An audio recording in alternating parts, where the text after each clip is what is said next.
Des Égyptiennes en tenue des années 70, bras nus et jupes courtes. Ce tournage, a priori banal, dans l'université d'Ain Shams, au Caire, a pourtant fait scandale.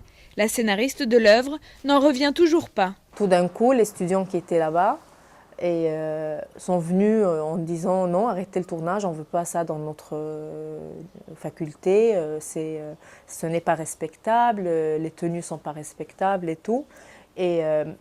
Et malgré qu'on avait toutes les autorisations de la sécurité et de la censure et qu'on avait payé les frais qu'il fallait payer, ils ont insisté. Interdiction de filmer dans une mosquée, procès pour diffamation envers l'islam. Depuis l'arrivée des islamistes au pouvoir, les attaques se sont multipliées contre les artistes. Cinéastes, acteurs, écrivains ont donc créé ce front pour défendre leur liberté d'expression. Les discussions aujourd'hui concernent la future constitution égyptienne. وسائل الدعم اللازم لكافة مناحي الإبداع كل ده موجود في الدستور 71. احنا مصرين ان النصوص دي تفضل زي ما هي ونستحدث كمان نصوص تستحث الطاقات الكامنة اللي موجودة في المجتمع لطاقات أرحب للإبداع. Mais tous les réalisateurs ne partagent pas cet optimisme.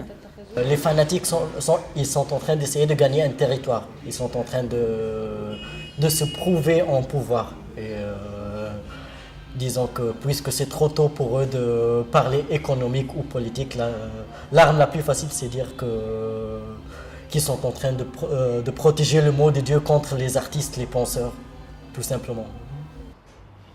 Le parti salafiste El Nour se défend par la voix de son représentant d'être derrière ces nombreuses attaques.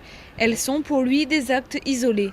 Mais à l'écouter, l'incompréhension entre religieux et artistes est totale.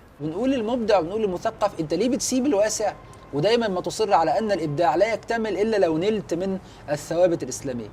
كثير من الناس تنتقد أدب لو جاز التعبير أدب الفراش مثلا وبترى أنه هو غريب جدا عن المجتمع المصري ومحاولة ل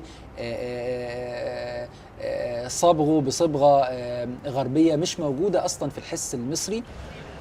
Les artistes se sont récemment retirés des travaux pour la future constitution en signe de mécontentement face à un texte qui risque de n'être rédigé que par la seule main des islamistes.